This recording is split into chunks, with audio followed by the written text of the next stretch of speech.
What's up everybody, Maik Wiedenbach here giving tips.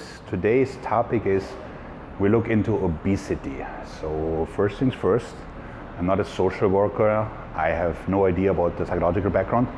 What I want to do in this video is take a clinical look as a coach into why it is harder for obese people to lose the fat, and on the flip side why obesity therefore must be prevented as opposed to treated. Okay? So obesity is the #1 danger for the West. Obesity will bring us all down. The cost, the lost labor, the diseases, this will kill our wealth. So on the surface, obesity is a very simple problem, right? So there's a guy or girl who ate too much and worked out too little and got fat, right? So now you say, well, just re-engineer it, right? Work out more, eat less, lose the weight, off you go. True, but it's not that simple. I'm not saying it's impossible, and I don't want to give people excuses. I just want to outline why it is more difficult so that you, if you're dealing with somebody who is obese, understand their struggle. Evolutionary speaking, we are fat storing machines. We are not muscle building machines, which is why there are people that are 600 pounds of fat, but there's never been a guy who's 500 pounds of muscle, right? Because this evolutionary makes no sense, right? So we are good at storing fat. We can make unlimited fat cells, but we cannot make new muscle cells. So now somebody who has a lot of fat cells, why is it difficult to lose them? Well, the longer you have them, the more they become part of you. So your set point lowers.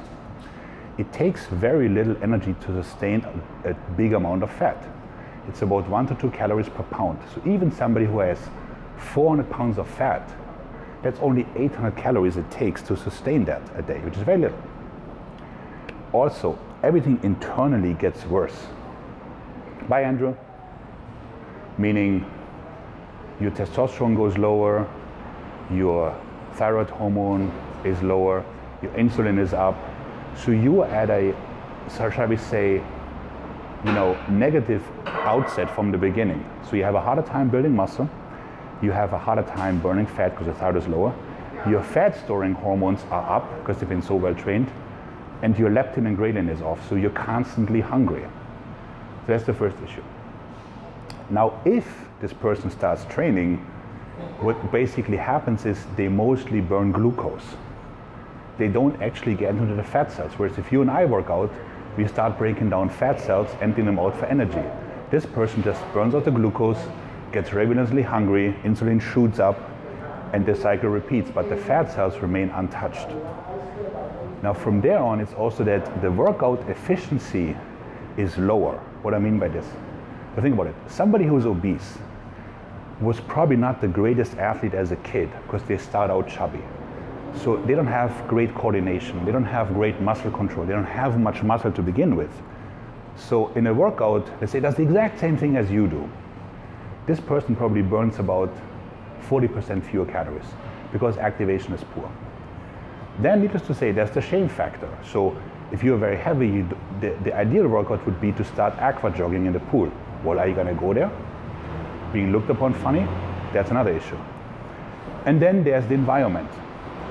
So people that are heavy most likely are not living in a train twice a day, eat chicken and rice and get jacked environment, but an environment that has a toxic relationship with food, and also where other people will try to bring you down because they can exhibit a certain amount of control with the food over you. They don't want you to succeed.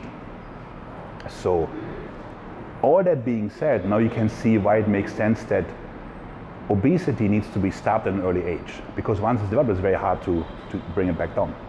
Okay, so let's say it happened, right? Like now, what you gonna do? Like, well, the first thing is you gotta bring down insulin, which means fewer meals, fewer carbs. That goes without saying because carbs do two things, right? Performance and recovery. If you're not performing a whole lot, you don't need to recover a whole lot. Hence, there's no need for carbs. This might be the one time where intermittent fasting has an advantage because you're lowering insulin level during the day until they become normalized. You have to work out, you have to build some muscle, Start with a little less, 10 minutes, build up to 12. Frequency beats intensity. Train every day if possible. It doesn't have to break the world record, but do something every day.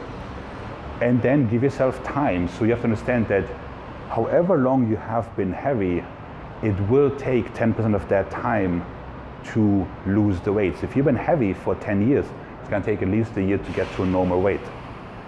There's nothing good about obesity. It's not healthy. Like, it kills 400,000 people in this country a year alone. Okay, the numbers are staggering. So when people say, "Oh, don't worry, you're looking great," you're not. Okay, don't fall for this. You know, I'm not into fat shaming. I'm also not into fit shaming. But somebody who is obese has a short life expectancy and also lower quality of life. So there's nothing glamorous about it. Get rid of the weight. You know, you're not doing yourself or anybody a favor. Like, this video just outlines the struggle so you know why you're struggling. But unfortunately, you cannot fast forward. Like, of course, we have medications that will curb hunger. You can make the stomach small and so on and so forth. But all the rest has to work itself out, such as your hormonal basis, your workout efficiency, and the like. So with that, best of luck, Mike out.